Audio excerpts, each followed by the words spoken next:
نحمده ونصلي على رسوله الكريم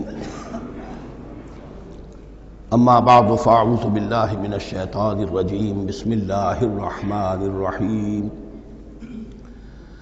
سيقول السفهاء من الناس ما ولاهم عن قبلتهم التي كانوا عليها قل لله المشرق والمغرب يهدي من يشاء الى صراط مستقيم صدق اللہ العظیم۔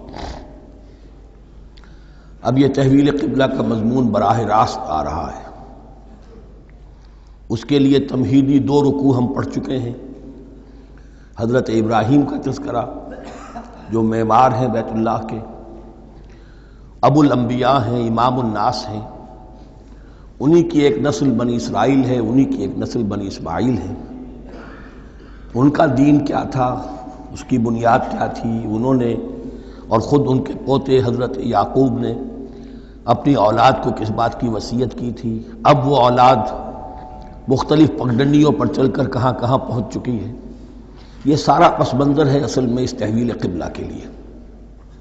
اور تحویل قبلہ پر پورے 2 رکوع آ رہے ہیں۔ اس سے بسا اوقات یہ خیال پیدا ہوتا ہے، میرے ذہن میں بھی کبھی ہوتا تھا کہ یہ ایسی بڑی بات کیا تھی جس کے لیے قرآن مجید نے اتنے شد و مد کے ساتھ اور اس قدر تفصیل کے ساتھ بلکہ تکرار کے ساتھ بات کی۔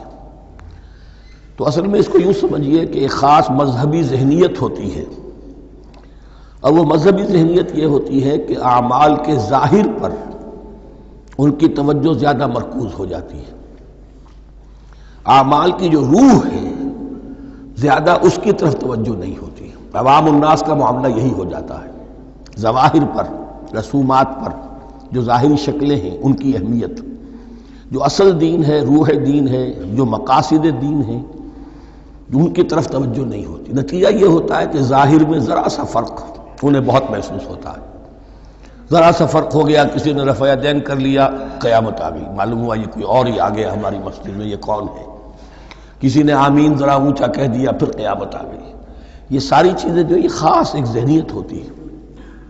اس ذہنیت کے پس منظر میں یہ مسئلہ چھوٹا نہیں تھا۔ ایک تو یہ کہ جو قبائلی اور قومی پس منظر تھا اس کے حوالے سے سمجھیے، مکے میں جو لوگ ایمان لائے، ظاہر بات ہے ان سب کو عقیدت تھی خانہ کعبہ کے ساتھ، خود حضور کو تھی۔ آپ روتے ہوئے نکلے ہیں اور آپ نے یہ فرمایا تھا کہ اے کعبہ مجھے تجھ سے بڑی محبت ہے، لیکن تیرے یہاں کے رہنے والے مجھے یہاں رہنے نہیں دیتے۔ پھر یہ کہ وہ جو عقیدت اور محبت تھی وہ تمام اور مسلمانوں کے دلوں میں بھی تھی۔ مدینے میں آ کر آپ نے رخ بدل دیا۔ جب تک مکے میں تھے معلوم ہوتا ہے کہ حضور جب کھڑے ہوتے تھے نماز کے لیے ہے کافی، تو آپ اس طرح کھڑے ہوتے تھے کہ بیک وقت استقبال قبلتین ہو جاتا تھا، یعنی جو جنوبی دیوار ہے ایک طرف وہ کونا ہے جس میں حجر اسود ہے، اور دوسری طرف وہ یمانی ہے، رکن یمانی جو یمن کی طرف ہے، جو جنوب مغرب کی طرف ہے، جنوب کی طرف ہے۔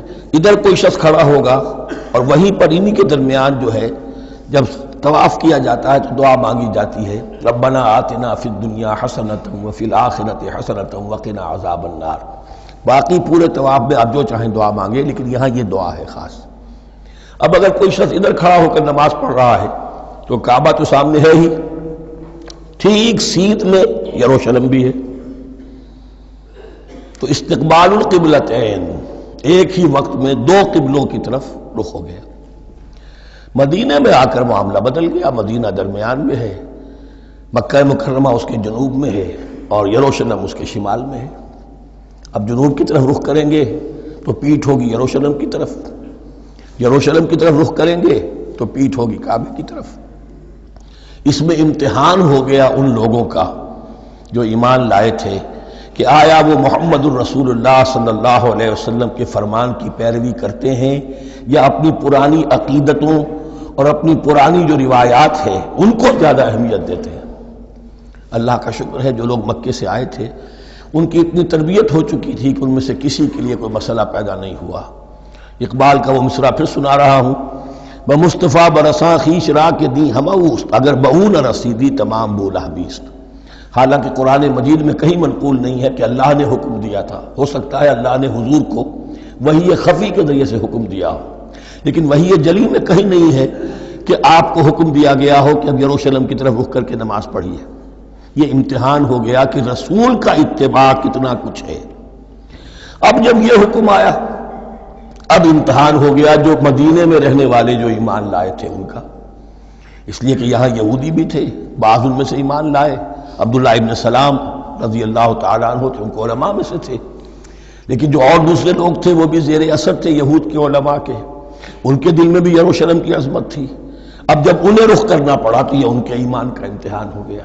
تو یہ بڑا امتحان تھا اس میں کہ جو سب کے لیے مثبر تھا، اور مسلمانوں میں سے بعض لوگوں کے دلوں میں یہ خیال بھی پیدا ہوا ہوگا اگر اصل قبلہ یہ تھا تو ہم نے اب تک جو نمازیں پڑھی ہیں وہ تو پھر ہم نے غلط رخ پر پڑھی۔ ہماری اتنی سالوں کی، کسی کو ایمان لائے ہوئے 10 برس ہو گئے، ہماری ان نمازوں کا کیا بنے گا؟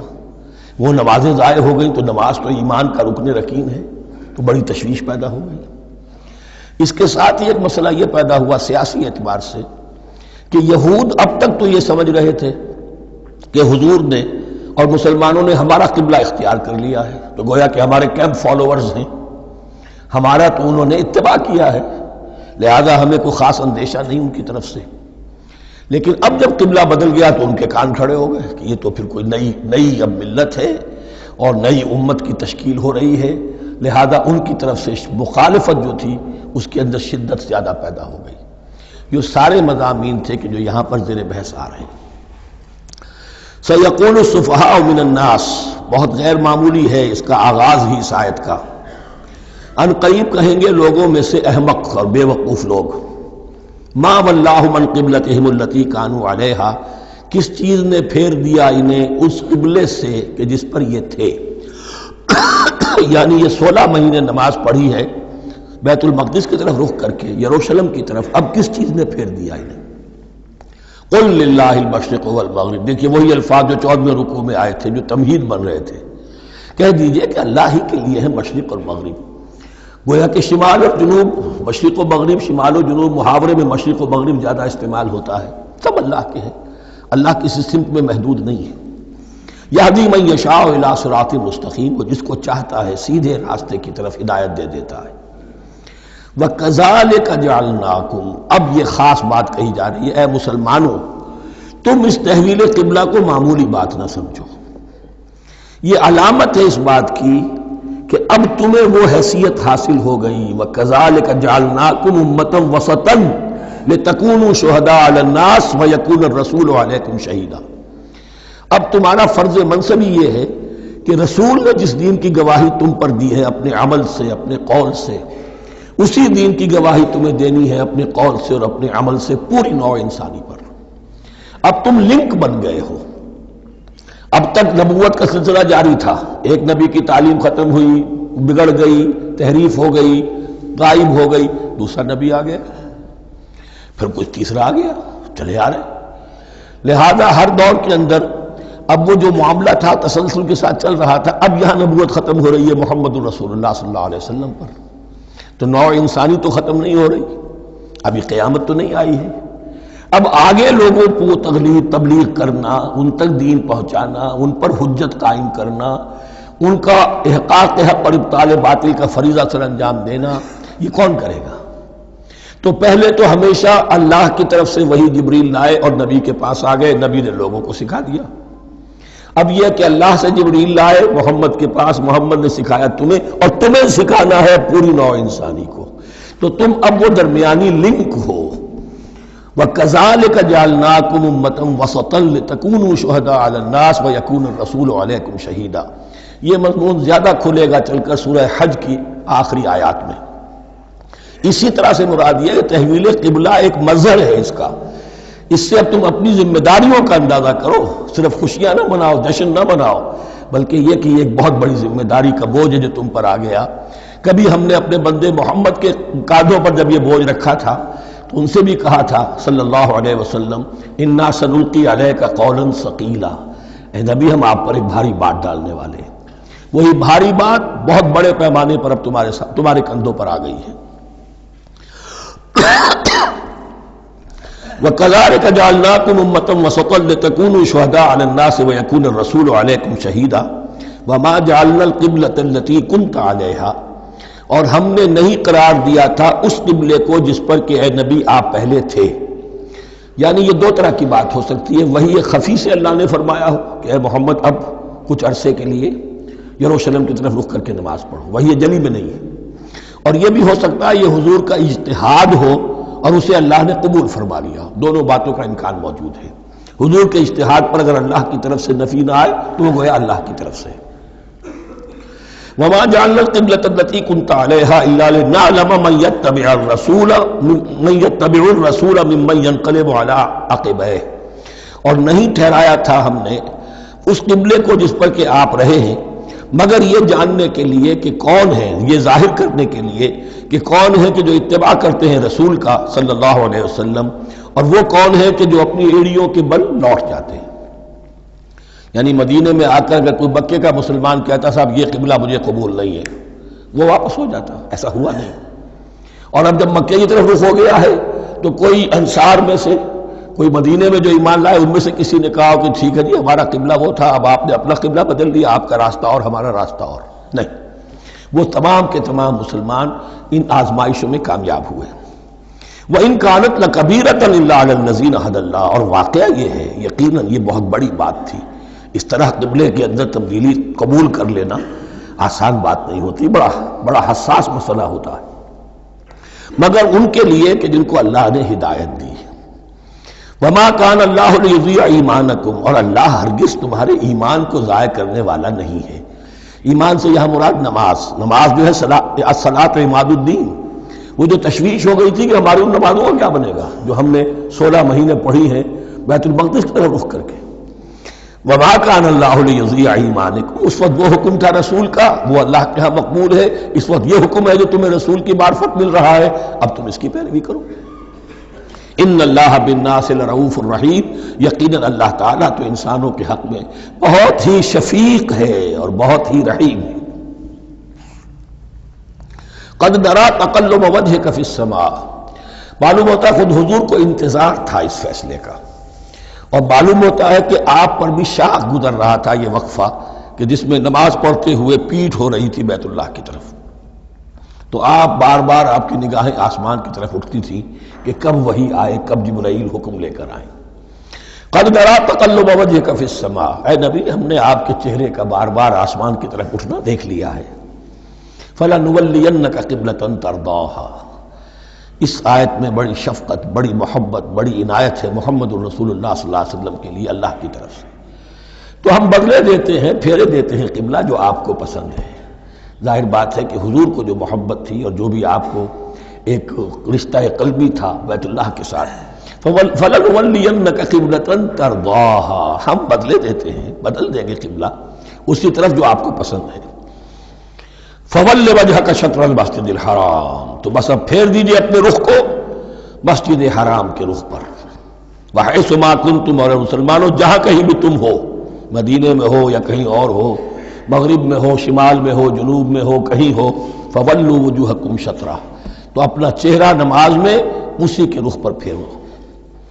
وَإِنَّ الَّذِينَ أُوتُوا الْكِتَابَ لَيَعْلَمُونَ أَنَّهُ الْحَقُّ مِنْ رَبِّهِمْ، اور جن لوگوں کو کتاب دی گئی تھی وہ جانتے ہیں کہ یہ حق ہے ان کے پروردگار کی طرف سے. تورات میں بھی یہ مذکور تھا کہ اصل قبلہ ابراہیمی وہی تھا، اس لیے کہ یروشلم تو تعمیر کیا ہے حضرت ابراہیم سے کوئی 1000 سال کے بعد حضرت سلیمان نے. یہ جو بھی ہیکل سلیمانی ہے کم سے کم 1000 برس کا فصل ہے حضرت ابراہیم میں حضرت سلیمان. تو حضرت ابراہیم کا قبلہ کون سا تھا؟ تو وہ بھی مولانا امین احسن اصلاحی صاحب نے اردو میں ترجمہ کیا ہے مولانا حمید الدین فراہی کی کتاب کا، اور وہ بہت اہم ہے اس موضوع کو سمجھنے کے لیے. بہت سے مسلمان مفسرین نے بھی اس میں ٹھوکر کھائی ہے.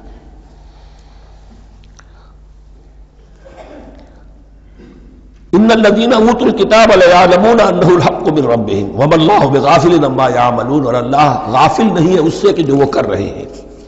ولئن اتيت الذين اوتوا الكتاب بكل آية ما تبعوا قبلتك، اے نبی آپ ان اہل کتاب کو اگر تمام دلائل بھی دے دیں گے، تمام نشانیاں بھی دکھا دیں گے، تب بھی یہ آپ کے قبلے کی پیروی نہیں کریں گے.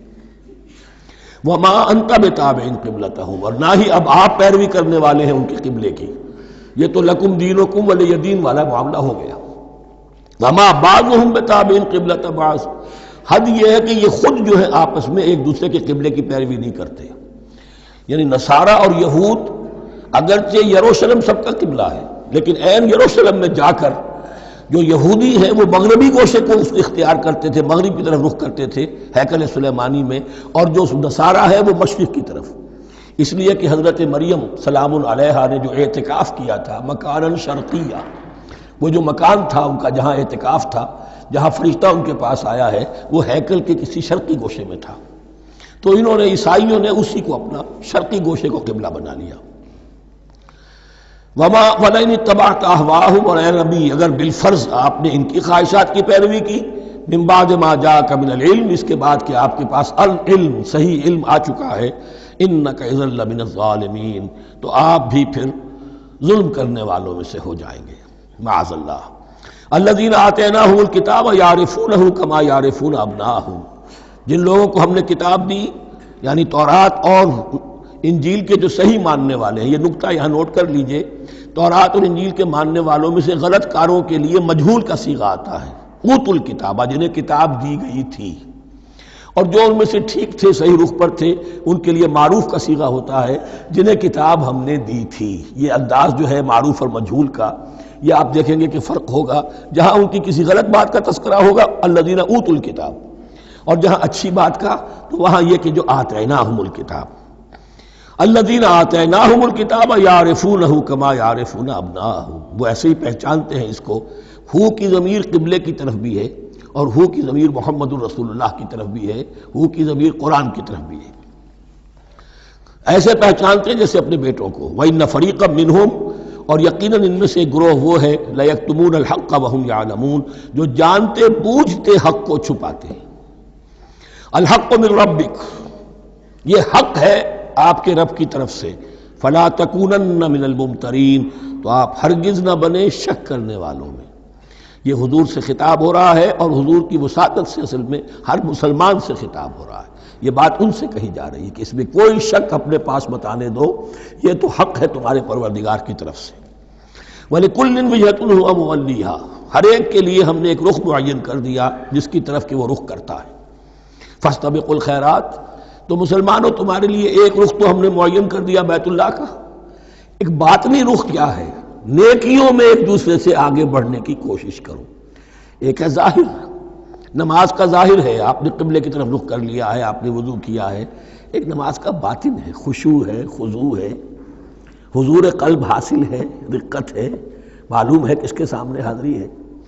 اسی طریقے سے قبلہ ایک تو یہ ہے جو کہ کعبہ ہے، بیت اللہ ہے، ایک یہ فاستبقوا الخیرات، تم ہر نیکی کے اندر ایک دوسرے سے آگے بڑھنے کی کوشش کرو. اینما تکونوا یأتی بکم اللہ جمیعا، جہاں کہیں بھی ہوگے اللہ تم سب کو لے آئے گا، جمع کر دے گا. ان اللہ علی کل شیء قدیر، یقینا اللہ تعالی ہر چیز پر قادر ہے. ومن حیث خرجت فول وجهک شطر المسجد الحرام، اور جدھر سے بھی آپ کا نکلنا ہو، کہیں سفر کریں، کہیں بھی جائیں، تو آپ اپنا رخ پھیر دیجئے مسجد حرام کی طرف. وَإِنَّهُ لَلْحَقُّ مِن رَبِّكَ، اور یہ یقیناً حق ہے آپ کے رب کی طرف سے. وَمَا اللَّهُ بِغَافِلٍ عَمَّا تَعْمَلُونَ، اور اللہ غافل نہیں اس سے کہ جو تم کر رہے ہو. یہاں بظاہر جو ہے کلام حضور سے ہے، اصل میں مسلمانوں سے خطاب ہے بواسطہ محمد صلی اللہ علیہ وسلم. وَمِنْ حَيْثُ خَرَجْتَ فَوَلِّ وَجْهَكَ شَطْرَ الْمَسْجِدِ الْحَرَامِ وَحَيْثُ مَا كُنْتُمْ فَوَلُّوا وُجُوهَكُمْ شَطْرَهُ، اور دیکھو جہاں بھی تم نکلو اپنا رخ کرو مسجد حرام کی طرف. امریکہ میں جاؤ تب بھی رخ ہوگا مسجد حرام کی طرف، روس میں جاؤ رخ تمہارا ہوگا مسجد حرام کی طرف. وَحَيْثُ مَا كُنْتُمْ، اور اے مسلمانوں جہاں کہیں بھی تم ہو، فَوَلُّوا وُجُوهَكُمْ شَطْرَهُ، تو اپنے چہروں کو پھیر دو اسی کی رخ پر. لِأَلَّا يَكُونَ لِلنَّاسِ عَلَيْكُمْ حُجَّةٌ، تاکہ نہ رہے لوگوں کے پاس تمہارے خلاف کوئی دلیل. اب اس بات کو سمجھ لیجئے کہ چونکہ تورات میں لکھا ہوا تھا کہ نبی آخر الزمان کا قبلہ کعبہ ہوگا، اگر حضور یہ قبلہ اختیار نہ کرتے تو علماء یہود حجت قائم کرتے مسلمانوں پر کہ دیکھو تورات میں تو یہ لکھا ہے اور انہوں نے وہ اختیار نہیں کیا. تو یہ گویا کہ ان کے اوپر اتمام حجت بھی ہو رہا ہے اور قطع عذر بھی ہو رہا ہے، ان کی حجت کی جڑ بھی کٹ رہی ہے. الا الذین ظلموا منہم، سوائے ان میں سے ان کے جو ظالم ہیں، اعتراض کرنے کے لیے لاکھ انہوں نے پھر بھی ہیلے بہانے بنائی لینے ہیں. فلا تخشوہم، تو اے مسلمانوں ان سے نہ ڈرو، واخشونی، مجھ سے ڈرو. وَلِأُتِمَّ نِعْمَتِي عَلَيْكُمْ، اور یہ جو تحویل قبلہ ہوئی ہے اور محمد الرسول اللہ صلی اللہ علیہ وسلم کی بعثت کی بنیاد پر ایک نئی امت کو شکل دی جا رہی ہے اور اسے اب امامت الناس سے سرفراز کیا جا رہا ہے، وراثت ابراہیمی اب اسے منتقل ہو گئی ہے، یہ اس لیے ہے وَلِأُتِمَّ نِعْمَتِي عَلَيْكُمْ، اپنی نعمت میں تم پر اس کا اتمام فرما دوں، مکمل کر دوں، وَلَعَلَّكُمْ تَهْتَدُونَ، اور تاکہ تم ہدایت یافتہ بن جاؤ۔ کما ارسلنا فیکم رسولا، جیسے کہ ہم نے بھیج دیا ہے تم میں ایک رسول۔ اب یہ دعا ابراہیم و اسماعیل یاد کر لیجئے، ربنا وبعث فیہم رسولا منہم یتلو علیہم آیاتک ویعلمہم الکتاب والحکمت ویزکیہم۔ اب گویا کہ وہاں تو دعا تھی اور یہ 3000 سال کے بعد اس دعا کا ظہور ہو رہا ہے بعثت محمدی کی شکل میں۔ کما ارسلنا فیکم رسولا منکم، جیسے کہ ہم نے بھیج دیا ہے تم میں رسول اپنا، تم ہی میں سے، یتلو علیکم آیاتنا، وہ تلاوت کرتا ہے تم پر ہماری آیات، ویزکیکم، تمہیں پاک کرتا ہے، تزکیہ کرتا ہے تمہارا، ویعلمکم الکتاب والحکمہ، اور تمہیں تعلیم دیتا ہے کتاب و حکمت کی، ویعلمکم ما لم تکونوا تعلمون، اور تمہیں تعلیم دے رہا ہے ان چیزوں کی جو تمہیں معلوم نہیں تھی۔ یہاں ایک نقطہ بڑا اہم ہے، حضرت ابراہیم اور اسماعیل کی دعا میں جو ترتیب تھی یہاں اللہ نے اس کو بدل دیا ہے۔ وہاں کیا تھا؟ تلاوت آیات، تعلیم کتاب و حکمت، پھر تزکیہ۔ یہاں کیا ہے؟ تلاوت آیات، پھر تزکیہ، پھر تعلیم کتاب و حکمت۔ اب ظاہر بات ہے کہ حضرت ابراہیم حضرت اسماعیل نے جو بات کہی وہ بھی غلط تو نہیں ہو سکتی، لیکن ہم یہ کہہ سکتے ہیں کہ اس کی امپرووڈ فارم یہ ہے جو اللہ تعالیٰ کی طرف سے دی گئی، اس لیے کہ تزکیہ مقدم ہے۔ اگر نیت صحیح نہیں ہے تو تعلیم کتاب و حکمت مفید نہیں ہوگی بلکہ گمراہی میں اضافہ ہوگا۔ نیت کج ہے تو گمراہی بڑھتی چلی جائے گی، اور تزکیہ کا حاصل کیا ہے؟ نیت درست ہو جائے، اخلاص، نحن لہ مخلصون۔ اگر یہ نہیں ہے تو جتنا پڑھو گے، جتنے بڑے عالم ہوگے، شیطان بھی بن سکتے ہو۔ بڑے بڑے فتنے عالموں نے اٹھائے ہیں۔ یہ جو دین اکبری تھا یا دین الہی تھا، اکبر کے تو باپ دادا کو کبھی خیال نہیں آ سکتا تھا اس کا۔ یہ پٹی پڑھانے والے کون تھے؟ ابو الفضل اور فیضی جیسے علماء، بہت بڑے علماء۔ اسی طرح غلام احمد قادیانی، اس کو اصل میں جو بھی پٹیاں پڑھائی ہیں وہ تو پڑھائی حکیم نور الدین نے، جو بہت بڑا عالم تھا، اہل حدیث عالم تھا۔ تو در حقیقت بہت بڑا عالم ہوگا، اگر اس کی کج ہو گئی نیت تو اتنا ہی بڑا فتنہ اٹھا دے گا۔ اس پہلو سے تزکیہ مقدم ہے، اور اس کا ثبوت یہ ہے، یہی مضمون سورہ آل عمران میں آیا، یہی مضمون پھر سورہ جمعہ میں آئے گا، وہاں بھی ترتیب یہی ہے۔ تینوں جگہ پر اللہ کی طرف سے ترتیب یہی ہے، یتلو علیکم آیاتنا ویزکیکم، تمہیں ہماری آیات پڑھ کر سنا رہا ہے اور تمہارا تزکیہ کرتا ہے، ویعلمکم الکتاب والحکمہ، اور اس تزکیے کے بعد پھر تعلیم کتاب و حکمت، ویعلمکم ما لم تکونوا تعلمون، اور تمہیں سکھا رہا ہے جو کچھ علم تمہیں حاصل نہیں تھا۔ فاذکرونی اذکرکم، بس مجھے یاد رکھو، میں تمہیں یاد رکھوں گا۔ یہ بہت بڑا میثاق ہے اور بہت بڑا وعدہ ہے، بہت بڑا وعدہ ہے۔ اور یہاں تک حدیث میں پھر اس کی شرح آئی ہے، میرا بندہ اگر مجھے اپنے دل میں یاد کرتا ہے میں بھی اسے اپنے جی میں یاد کرتا ہوں، اور میرا بندہ اگر میرا ذکر کسی محفل میں کرتا ہے تو میں اس سے بہت اعلیٰ محفل میں اس کا ذکر کرتا ہوں۔ اس کی محفل تو بہت بلند و بالا ہے، ملائے اعلیٰ کی محفل ہے، فرشتے ملائکہ مقربین کی محفل ہے، خدا خود میر محفل بود اندر لامکا خسرو، محمد شمع محفل بود شب جائے کہ من بودم۔ اب خسرو کس عالم میں تھے جب یہ شعر کہہ گئے ہیں؟ تو بہرحال ہے تو صحیح، ایک محفل تو ہے، میں اس سے بڑی بہتر محفل میں ان کا تذکرہ کرتا ہوں۔ فاذکرونی اذکرکم واشکروا لی ولا تکفرون، اور میرا شکر کرو، میری نعمتوں کا ادراک کرو، اس کا شعور حاصل کرو، اس پر زبان سے بھی شکر ادا کرو، اپنے عمل سے بھی، جوارح سے بھی ان نعمتوں کا حق ادا کرو۔ یہاں وہ 18 رکوع ختم ہو گئے، نصف اول اس سورہ مبارکہ کا مکمل ہو گیا۔ اب آگے سے خطاب ہے، یا ایھا الذین آمنوا، ایک نئی امت آ گئی، چارٹر اس کا آ گیا۔ کیوں بنایا گیا تمہیں؟ لتکونوا شہداء علی الناس ویکون الرسول علیکم شہیدا، تم اب لنک ہو ہمیشہ ہمیشہ کے لیے محمد اور پوری نوع انسانی کے درمیان۔ اسی لیے وہ حدیث بھی تو ہے جو علماء حق ہوتے ہیں ان کے بارے میں فرمایا علماء امتی کا انبیاء بنی اسرائیل، میری امت کے علماء کا مقام وہی ہے جو بنی اسرائیل کے علماء کا، اس لیے کہ اب نبوت تو ختم ہو گئی محمد پر صلی اللہ علیہ وسلم، لیکن یہ کتاب تو ہے، اس کا پہنچانا تو ہے، اس کو عام تو کرنا ہے، حجت تو قائم کرنی ہے، اور صرف تبلیغ سے نہیں عمل کر کے دکھانا ہے، وہ نظام قائم کر کے دکھانا ہے جو محمد عربی نے قائم کیا صلی اللہ علیہ وسلم، تب حجت قائم ہوگی۔ اس کے لیے تمہیں قربانیاں دینی ہوں گی، مشکلیں جھیلنی ہوں گی، جان و مال کا نقصان برداشت کرنا ہوگا، آرام سے گھر بیٹھے ٹھنڈے پیٹوں کفر جگہ نہیں چھوڑ دے گا اور حق نہیں آ جائے گا، کفر کو ہٹانے کے لیے اور باطل کو ختم کرنے کے لیے اور حق کو قائم کرنے کے لیے تن من دھن تمہیں لگانے ہوں گے۔ اب دیکھیے وہ کال آ رہی ہے، یا ایھا الذین آمنوا استعینوا بالصبر والصلاۃ، یہی وہ الفاظ تھے کہ وہ جو 7 آیتیں تھیں جن کو میں نے کہا تھا خطاب میں بنی اسرائیل میں وہ بمنزلہ فاتحہ ہیں، ان میں الفاظ آئے تھے واستعینوا بالصبر والصلاۃ وانھا لکبیرۃ الا علی الخاشعین الذین یظنون انہم ملاقو ربہم وانہم الیہ راجعون۔ اب وہی خطاب یہاں ہو رہا ہے، یا ایھا الذین آمنوا استعینوا بالصبر والصلاۃ، یہ میں بیان وہاں کر چکا ہوں، ان اللہ مع الصابرین، جان لو کہ اللہ صبر کرنے والوں کے ساتھ ہے۔ اس بیعت سے کیا مراد ہے؟ ایک بات تو متفق علیہ ہے، اللہ کی مدد، اللہ کی تائید، اللہ کی نصرت ان کے شامل حال ہے۔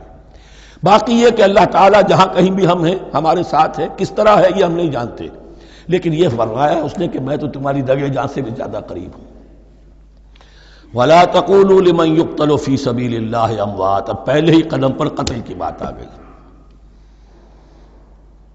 شرط اول قدم این است کہ مجنوں باشی، پہلا قدم یہ ہے جانے دینے کے لیے تیار ہو جاؤ۔ وَلَا تَقُولُوا لِمَنْ يُقْتَلُ فِي سَبِيلِ اللَّهِ أَمْوَاتٌ، مت کہو ان کو کہ جو اللہ کی راہ میں قتل ہو جائیں مردہ، وہ مردہ نہیں ہے، بل احیاء، وہ زندہ ہے، وَلَٰكِن لَا تَشْعُرُونَ، لیکن تمہیں اس کا شعور نہیں ہے۔ شہداء جو اللہ کی راہ میں قتل ہو جائیں ان کے لیے یوم آخر تک کا انتظار نہیں ہے، ان کو براہ راست جنت میں داخلہ ملتا ہے۔ قیل ادخل الجنہ قال یا لیت قومی یعلمون بما غفر لی ربی وجعلنی من المکرمین، وہاں تاخیر نہیں ہے، لہذا وہ تو زندہ ہے۔ یہی مضمون پھر آئے گا سورہ آل عمران میں اور زیادہ نکھر کر، وَلَنَبْلُوَنَّكُمْ بِشَيْءٍ مِّنَ الْخَوْفِ وَالْجُوعِ۔ اب یہ ہے کہ پہلے سے دکھا دیا، اللہ تعالیٰ دھوکہ نہیں دینا چاہتا۔ دیکھ لو جس راہ میں قدم رکھا ہے اب آزمائشیں آئیں گی، تکلیفیں آئیں گی، رشتہ دار ناراض ہوں گے، بیوی شوہر سے لڑے گی، شوہر بیوی سے لڑے گا، اولاد والدین سے جدا ہوگی، یہ سب کچھ ہوگا، فساد ہوگا، فتور ہوگا، تصادم ہوگا، جان و مال کا نقصان ہوگا۔ وَلَنَبْلُوَنَّكُمْ، ہم لازماً آزمائیں گے تمہیں، بِشَيْءٍ مِّنَ الْخَوْفِ، خوف کی کیفیت سے، وَالْجُوعِ، بھوک، فاقے، کیسے کیسے فاقے آئے ہیں، کیا ہوا ہے غزوہ احزاب میں، کیا ہوا ہے جو اس سے بعد جو جیش العسرہ ہے، تبوک کی جنگ ہے، وَنَقْصٍ مِّنَ الْأَمْوَالِ وَالْأَنفُسِ وَالثَّمَرَاتِ، اور نقصانات ہوں گے مالی بھی جانی بھی، اور ثمرات۔ اب ثمرات یہاں 2 معنی دے رہا ہے، چونکہ مدینے والوں کی جو تھی اصل جو ان کی معیشت تھی وہ زرعی تھی، پھل، خاص طور پر کھجور، یہ ان کی پیداوار تھی، جسے آج کل آپ کہتے ہیں کیش کراپ جو ہے ان کی، وہ یہ تھی۔ اب ایسا بھی ہوگا کہ فصل تیار کھڑی ہے، اگر اسے اتارا نہ کھجور سے تو ضائع ہو جائے گی، اور ادھر سے تبوک کا حکم آ گیا نکلو اللہ کی راہ، یہ ساری فصل ضائع ہو جائے گی۔ امتحان ہو گیا کہ نہیں؟ اور اس کے علاوہ ایک اور کا مفہوم، انسان کچھ بہت محنت کرتا ہے، جد و جہد کرتا ہے، کیریئر بناتا ہے، اپنا ایک مقام بنا لیتا ہے اس کیریئر میں، اس پروفیشن میں، اس راستے پر آتا ہے تو کچھ اور ہی شکل اختیار کرنی پڑتی ہے۔ وہ تجارت کے زمانے میں جو محنت کی تھی، وہ کیریئر کو جمانے میں جو محنت کی تھی، وہ سارا کا سارا معاملہ جو ہے وہ کھو کر پھر اس وادی میں آنا پڑتا ہے۔ وَلَنَبْلُوَنَّكُمْ، یہ بھی ثمرات ہیں نا، محنت کے ثمرات۔ وَلَنَبْلُوَنَّكُمْ بِشَيْءٍ مِّنَ الْخَوْفِ وَالْجُوعِ وَنَقْصٍ مِّنَ الْأَمْوَالِ وَالْأَنفُسِ وَالثَّمَرَاتِ وَبَشِّرِ الصَّابِرِينَ، اور اے نبی بشارت دیجئے صابروں کو، صبر کرنے والوں کو۔ یہ کون ہے؟ الذین اذا اصابتہم مصیبۃ، وہ لوگ کہ جن کو جب بھی کوئی مصیبت آئے، قالوا انا للہ وانا الیہ راجعون، وہ کہتے ہیں ہم اللہ ہی کے تو ہیں اللہ ہی کی طرف ہمیں لوٹ جانا ہے. کل بھی جانا تھا، آج چلے جائیں، حاضر ہیں، جتنی جلدی بلا لیں. نشان مرد مومن باتوں گویم جو مرگ آیا تبسم مر لبے اوست. مرد مومن کی تو نشانی یہی ہے کہ جب موت آئے تو مسرت کے ساتھ اس کے چہرے پر، اس کے ہونٹوں پر مسکراہٹ ہو. یہ ایمان جو میں نے کہا تھا، لٹمس ٹیسٹ یہ ہے کہ بندہ مومن اس دنیا میں زیادہ رہنے کی خواہش نہیں کر سکتا. لائف از اے لائبلٹی، جو لمحہ آ رہا ہے اس کا حساب دینا ہوگا. تو جتنی عمر بڑھ رہی ہے حساب بڑھ رہا ہے. It's not an asset, it's a liability. اور الدنیا سجن المومن و جنت الکافر، یہ تو مومن کے لیے ایک قید خانہ ہے، ہاں کافروں کی جنت. وبشر الصابرین الذین اذا اصابتهم مصیبۃ قالوا انا للہ وانا الیہ راجعون اولئک علیہم صلوات من ربہم ورحمہ. یہ ہیں وہ لوگ کہ جن پر ہر وقت اللہ کی عنایتوں کا نزول ہوتا رہتا ہے اور رحمت کی بارش ہوتی رہتی ہے. وَأُولَٰئِكَ هُمُ الْمُهْتَدُونَ، اور یہی لوگ ہیں ہدایت یافتہ جنہوں نے واقعتاً ہدایت کو اختیار کیا ہے. اور جو ایسے مرحلے پر ٹھٹک کر کھڑے رہ جائیں، پیچھے رہ جائیں، پیچھے بیٹھ جائیں، پیٹھ موڑ لیں، وہ گویا کہ ختم ہوا ان کا معاملہ. اب چونکہ اس معاملے میں بحث ہو گئی تھی خانہ کعبہ کی بھی، پھر اسی میں مقام ابراہیم کی بات آ گئی تھی، تو کچھ ذہنوں میں سوال پیدا ہوا کہ یہ جو حج کے مناسک میں صفا اور مروہ جو ہے، یہ بھی تو آخر اسی کا تو ان کی کیا حقیقت ہے، کوئی حقیقت ہے یا نہیں. فرمایا ان الصفا والمروہ من شعائر اللہ، یہ بھی اللہ کے شاعر میں سے ہے. شاعر کسے کہتے ہیں؟ وہ چیز جو شعور بخشے. تو وہ چیزیں کہ جن کے ساتھ اولو العزم پیغمبروں یا اولو العزم انسانوں، اولو العزم اولیاء اللہ کے کچھ حالات و واقعات کا کوئی ذہنی سلسلہ قائم ہوتا ہو، وہ گویا کہ شعور دلانے والے ہوتے ہیں، یاد دلانے والے ہوتے ہیں، اللہ تعالیٰ کی طرف ذہن کو لے جانے والے ہوتے ہیں. اس اعتبار سے شاعر. ان الصفا والمروہ من شعائر اللہ فمن حج البیت او اعتمر فلا جناح علیہ ان یطوف بہما. تو جو کوئی بھی ہمارے گھر کا حج کرے، بیت اللہ کا حج کرے یا عمرہ کرے، اعتمر، فلا جناح علیہ، تو کوئی حرج نہیں ہے اس پر، ان یطوف بہما، کہ ان دونوں کا بھی طواف کرے. وہ جو 7 چکر لگائے جاتے ہیں، ان الصفا والمروہ. ومن تطوع خیرا، جو شخص جان بوجھ کر بھلا کام کرتا ہے، فإن اللہ شاکر علیم، تو جان لو اللہ بڑا قدردان ہے. اب شکر انسان کرتا ہے تو اس کے معنی کیا ہوں گے؟ احسان مند ہونا. وہی شکر اللہ کرتا ہے شکور، اس کے کیا معنی ہوں گے؟ قدردانی. میرے بندے نے یہ کام کیا، میرے بندے نے میرے لیے یہ محنت کی، یہ قربانی دی.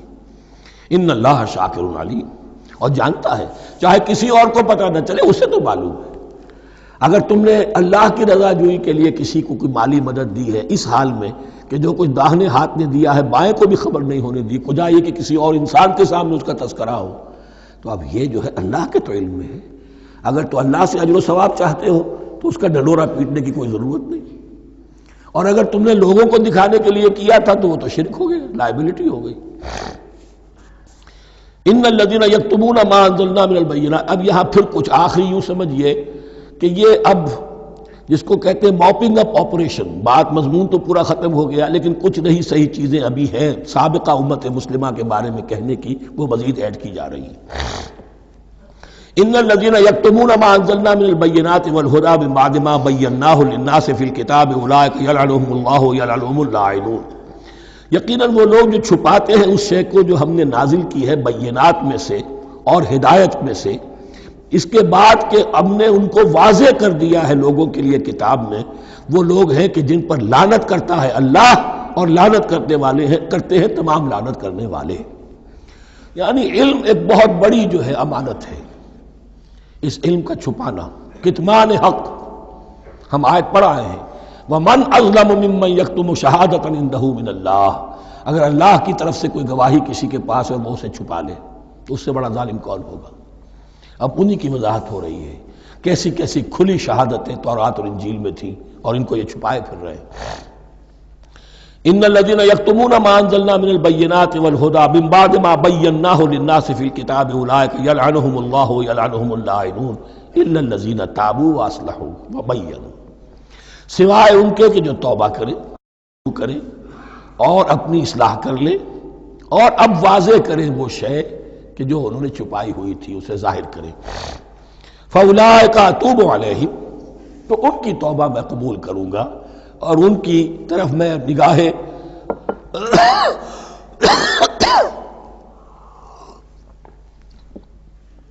التفات میں اپنی پھر ان کی طرف متوجہ کر دوں گا.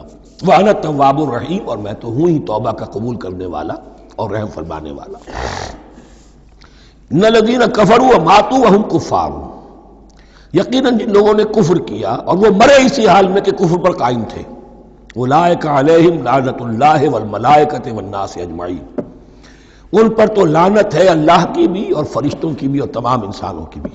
خالدین فیہا، اس لعنت کی کیفیت میں وہ اب ہمیشہ رہیں گے. لا یخفف عنہم العذاب، نہ ان پر سے عذاب کے اندر کوئی کمی کی جائے گی. ولا ہم ینظرون، نہ انہیں کوئی مہلت ملے گی کہ عذاب کا تسلسل ذرا سی دیر کے لیے وقفہ ہو جائے، سانس لینے کی مہلت مل جائے. ولا ہم ینظرون. وَإِلَٰهُكُمْ إِلَٰهٌ وَاحِدٌ، سن لو تمہارا الہ اور معبود ایک ہی الہ ہے. لا الہ الا هو الرحمن الرحیم، اس کے سوا کوئی الہ نہیں ہے اور وہ رحمان ہے اور رحیم ہے. اب جو آیت آ رہی ہے اس کے پڑھنے سے پہلے ایک بات سمجھ لیجئے کہ یہ جو اب 22 رکوعوں کا مضمون ہم پڑھ رہے ہیں، مجھے یہ بات آج شروع میں واضح کرنی چاہیے تھی.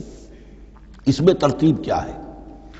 میں پہلے عرض کر چکا ہوں کہ پہلے 18 رکوعوں کی تقسیم ورٹیکل کی ہے ہم نے. 18 کو 4 رکوع ادھر، 10 درمیان میں، پھر 4 ادھر.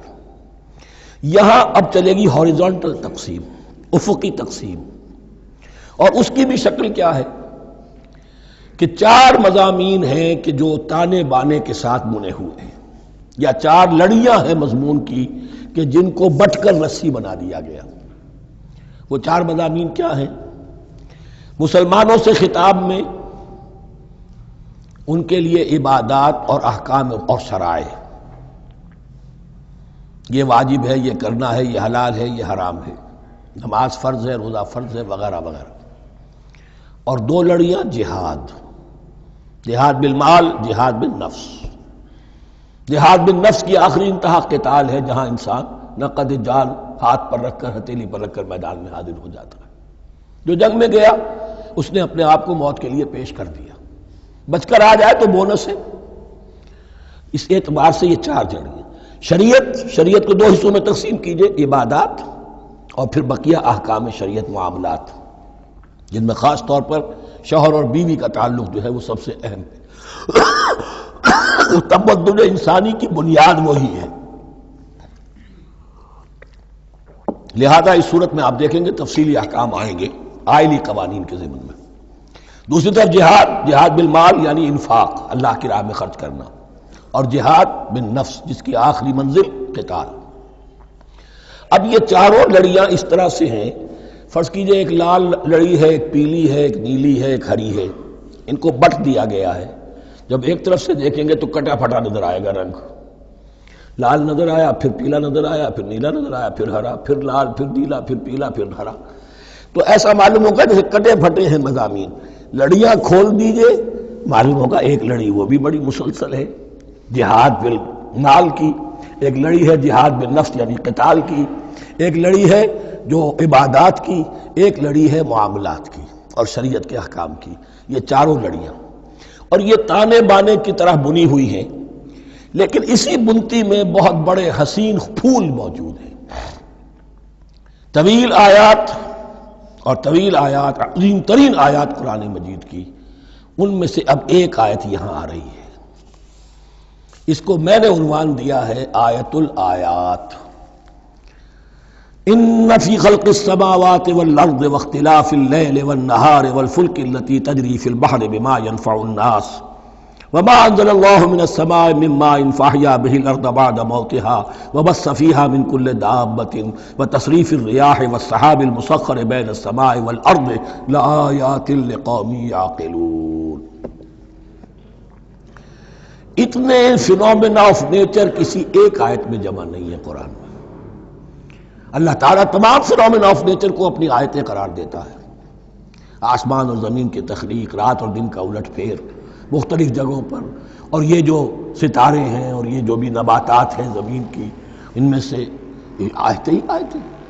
لیکن ان آیت الآیات کو جس طرح یہاں ایک آیت میں سمویا ہے، یہ حکمت کا ایک بہت بڑا پھول ہے، بہت بڑا پھول جو ان 4 لڑیوں کی بنتی کے اندر آ گیا ہے. یقیناً آسمان اور زمین کی تخلیق میں اور رات اور دن کے الٹ پھیر میں اور اس جہاز میں یا کشتی میں جو چلتی ہیں سمندر میں یا دریاؤں میں، وہ سامان لے کر جو لوگوں کو نفع دیتا ہے، بما ينفع الناس وما انزل اللہ من السماء من ماء، اور اس پانی میں کہ جو اللہ نے اتارا ہے آسمان سے، فاحیا به الارض بعد موتها، اور پھر اس سے وہ زندہ کر دیتا ہے زمین کو اس کے مردہ ہو جانے کے بعد. بے آب و گیا زمین پڑی تھی، بارش ہوئی ہے، اسی میں سے روئیدگی آ گئی ہے. وبث فیہا من کل دابہ، اور یہ تمام حیوانات اور چرند اور پرند جو اس کے اندر پھیلا دیے گئے ہیں.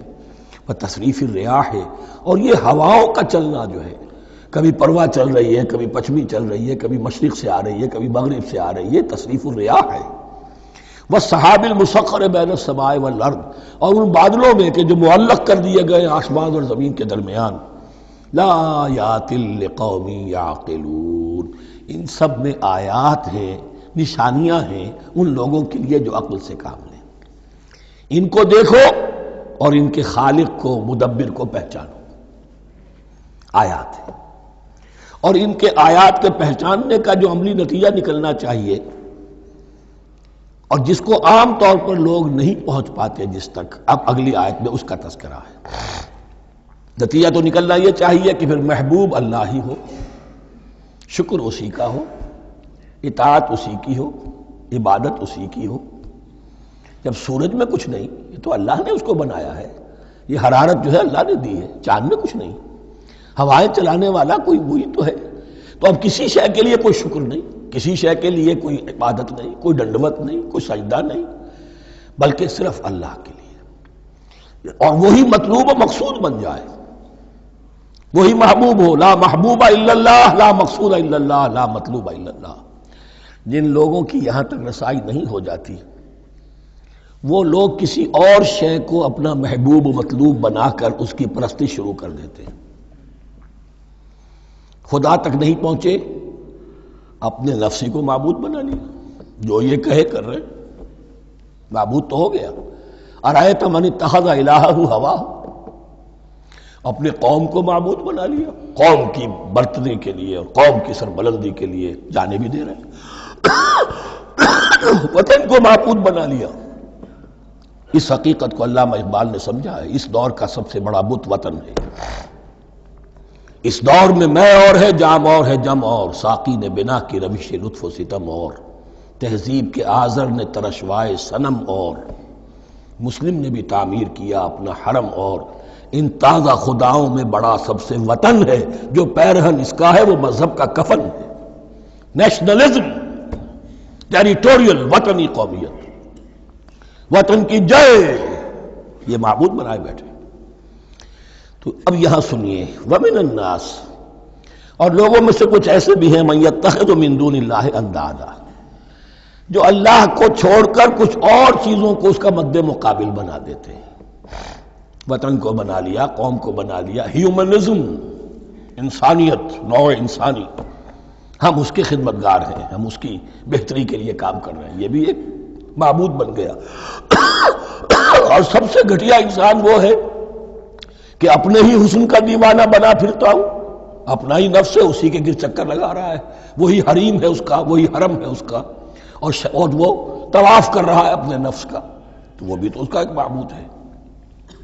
لوگوں میں سے وہ بھی ہیں کہ جو اللہ کو چھوڑ کر کسی اور چیز کو اس کا مد مقابل بنا دیتے ہیں. یحبونہم کحب اللہ، اور ان سے محبت کرنے لگتے ہیں جیسی کہ اللہ سے کرنی چاہیے. یہ فلسفہ ہے اصل میں، ہندی میں اسے آدرش کہتے ہیں، عربی میں نصب العین، انگلش میں آئیڈیل. ہر باشعور انسان کسی شے کو اپنا آئیڈیل بناتا ہے اور اس سے پھر محبت کرتا ہے، اس کے لیے جیتا ہے، اس کے لیے مرتا ہے، قربانیاں دیتا ہے، اثار کرتا ہے. قوم کے لیے قربانی، وطن کے لیے قربانی، فلاح کے لیے قربانی، خود اپنی ذات کے لیے قربانی. یحبونہ کحب اللہ، یہ سارے کام تو اللہ کے لیے کرنے کے تھے.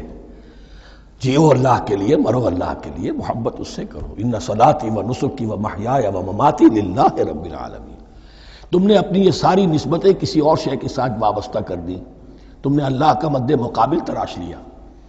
می تراشت فکر ما ہر دم خدا بندے دیگر، رست از یک بند تا افتاد در بندے دیگر. انسان معبود تراشتا رہتا ہے اپنے ذہن سے، اور ان کے لیے محبت کرتا ہے، جانیں دیتا ہے، قربانیاں دیتا ہے.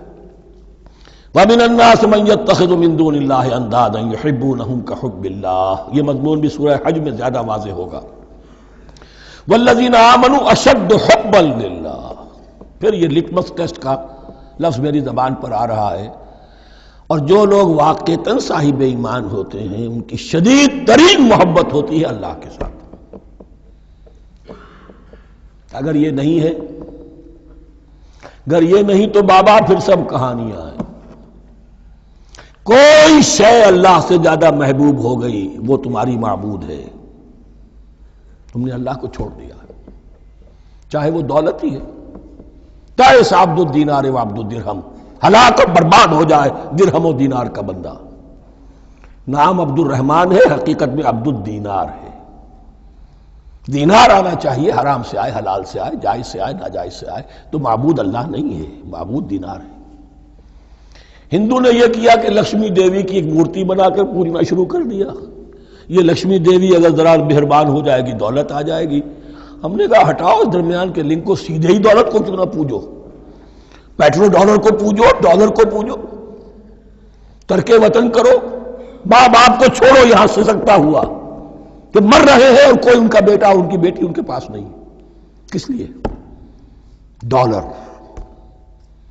کون معبود ہوا؟ وَمِنَ النَّاسِ مَن يَتَّخِذُ مِن دُونِ اللَّهِ أَندَادًا يُحِبُّونَهُمْ كَحُبِّ اللَّهِ وَالَّذِينَ آمَنُوا أَشَدُّ حُبًّا لِلَّهِ وَلَوْ يَرَى الَّذِينَ ظَلَمُوا إِذْ يَرَوْنَ الْعَذَابَ أَنَّ الْقُوَّةَ لِلَّهِ جَمِيعًا. اور کاش کہ دیکھ لیتے یہ لوگ جو اس شرک میں اور اس گناہ میں مبتلا ہیں، ظلم شرک کے معنی، جب وہ دیکھیں گے عذاب کو اور یہ بات واضح ہو جائے گی کہ قوت تو ساری کی ساری اللہ کے ہاتھ میں ہے، کسی کے پاس کچھ نہیں. وَأَنَّ اللَّهَ شَدِيدُ الْعِقَابِ، اور یہ کہ اللہ سزا شدید العذاب، اللہ سزا دینے میں بہت سخت ہے. اس وقت آنکھ کھلے گی تو فائدہ کیا ہوگا؟ اب آنکھ کھلے تو فائدہ ہے.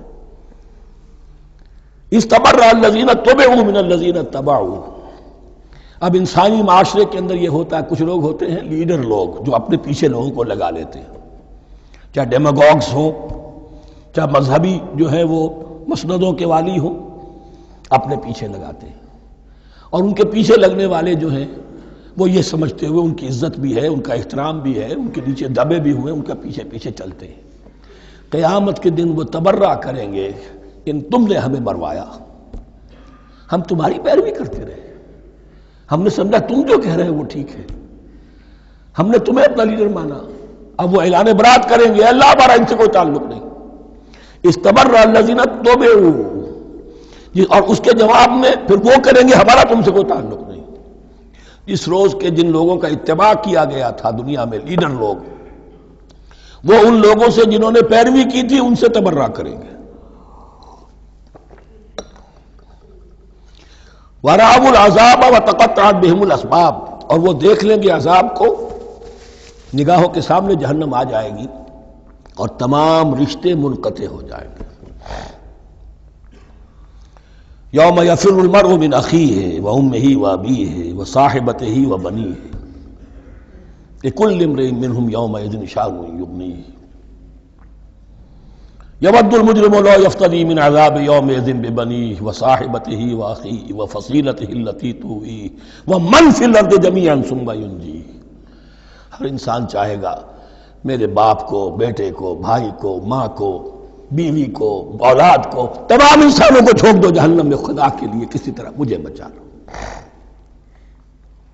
تقطعت بہم الاسباب، سارے رشتے منقطع ہو جائیں گے. جن رشتوں کی وجہ سے حرام کو حلال اور حلال کو حرام کر رہے ہو، جن کی دلجوئی کے لیے حرام کی کمائی کرتے ہو، جن کی دلجوئی کے لیے دین کے راستے سے آگے نہیں بڑھ رہے ہو، دین کے راستے میں بیوی ناراض نہ ہو جائے، گھر والے ناراض نہ ہو جائیں، وتقطعت بهم الاسباب، یہ سارے رشتے یہیں تک کے لیے ختم ہو جائیں۔ وقال الذین اتبعوا، اور جو ان کے پیروکار تھے وہ کہیں گے لو ان لنا کرۃ، اگر کہیں ہمیں دنیا میں لوٹنا نصیب ہو جائے، فنتبرأ منہم کما تبرؤوا منا، تو ہم بھی ان سے اسی طرح برات کریں گے جیسے آج یہ ہم سے برات کر رہے ہیں۔ کذالک یریہم اللہ اعمالہم حسرات علیہم، اس طرح اللہ ان کو دکھائے گا ان کے اعمال حسرتیں بن جائیں گی۔ کاش کہ ہم نے سمجھا ہوتا، کاش کہ ہم نے ان کی پیروی نہ کی ہوتی، کاش کہ ہم نے ان کو اپنا لیڈر اور اپنا ہادی اور رہنما نہ مانا ہوتا۔ وما ہم بخارجین من النار، لیکن وہ اب آگ سے نکلنے والے نہیں ہوں گے۔ یا ایھا الناس کلوا مما فی الارض حلالا طیبا ولا تتبعوا خطوات الشیطان انہ لکم عدو مبین، اے لوگو زمین میں جو کچھ حلال اور طیب ہے، حلال ہے اور پاک ہے، صاف ستھری چیز اور حلال چیز وہ کھاؤ، اور شیطان کے نقش قدم کی پیروی نہ کرو، انہ لکم عدو مبین، یقیناً وہ تمہارے لیے کھلا دشمن ہے۔ یہ بحث اصل میں کھلے گی سورہ انعام میں جا کر۔ وہاں عرب میں یہ رواج تھا، بتوں کے نام پر کوئی جانور چھوڑ دیتے تھے، جیسے ہندوؤں میں بھی تھی رواج، ہم نے تو بچپن میں دیکھا ہے، کوئی سانڈ چھوڑ دیا، کسی کے کان جو ہے وہ چیر دیے، یہ فلاں بت کے لیے ہے، فلاں دیوی کے لیے ہے، اب اسے کوئی کچھ نہیں کہہ سکتا تھا، وہ جہاں چاہیں وہ منہ ماریں جا کر ان کا، اور پھر ان کا ظاہر بات ہے ان کا گوشت کیسے کھایا جا سکتا تھا۔ تو عرب میں بھی یہ رواج تھے، اور ابھی تک اس کے کچھ نہ کچھ ریزیڈول ایفیکٹس تھے۔ آباء و اجداد کی جو رسمیں چلی آ رہی ہوں وہ آسانی سے جو ہے وہ چھوٹتی نہیں ہیں، کچھ نہ کچھ اثرات رہتے ہیں، جیسے آج تک ہمارے ہاں ہندوانہ اثرات موجود ہیں۔ تو ایسے لوگوں سے کہا جا رہا ہے کہ یہ تمام حرمتیں جو تمہارے ان لوگوں نے مشرکین نے بنا لی تھی، یہ جانور حرام، یہ جانور حرام ہو گیا، اسے فلاں کے نام پر نامزد کیا ہے، اس اونٹ کی جو ہے اتنی اونٹنیوں کے ساتھ جفتی ہو چکی ہے، اب بس اس کو خالی کر دو، چھوڑ دو، نہ اس کے اوپر سواری کی جائے گی اور نہ اس کا گوشت کھایا جائے گا، یہ کوئی نہیں ہے۔ جو چیز حلال ہے اصلاً اور طیب ہے کھاؤ۔ انما یامرکم بالسوء والفحشاء، یقیناً شیطان تمہیں حکم دیتا ہے بدی کا اور بے حیائی کا، وان تقولوا علی اللہ ما لا تعلمون، اور اس کا کہ تم کہو اللہ کی طرف نسبت کر کے جو تم جانتے نہیں ہو کہ اللہ نے حرام کیا۔ بھائی تمہیں کہاں معلوم؟ کوئی دلیل لاؤ، کسی کتاب میں دکھاؤ کہ اللہ نے یہ چیز حرام کر دی۔ وَإِذَا قِيلَ لَهُمُ اتَّبِعُوا مَا أَنزَلَ اللَّهُ قَالُوا بَلْ نَتَّبِعُ مَا أَلْفَيْنَا عَلَيْهِ آبَاءَنَا، اور جب ان سے کہا جاتا ہے اتباع کرو اس کی جو اللہ نے نازل کیا ہے، قالوا وہ کہتے ہیں بل نتبع ما الفینا علیہ آباءنا، ہم تو پیروی کریں گے اس کی جس پر ہم نے پایا اپنے آباء و اجداد کو۔ اولو کان آباؤہم لا یعقلون شیئا ولا یہتدون، کیا وہ اپنے آباء و اجداد ہی کی پیروی کرتے رہیں گے، خواہ ان کے آباء و اجداد نہ کسی بات کو سمجھ پائے ہوں نہ ہدایت یافتہ ہوئے ہوں۔ میں نے عرض کر دیا تھا کہ سورہ بقرہ میں جہاں دعوت تیسرے رکوع کی پہلی آیت شروع ہوئی، یا ایھا الناس اعبدوا ربکم الذی خلقکم والذین من قبلکم لعلکم تعقلون، وہ بھی تو مخلوق تھے جیسے تم مخلوق ہو، تم سے خطا ہو سکتی ہے ان سے بھی ہوئی، تم غلطی کر سکتے ہو انہوں نے بھی کی۔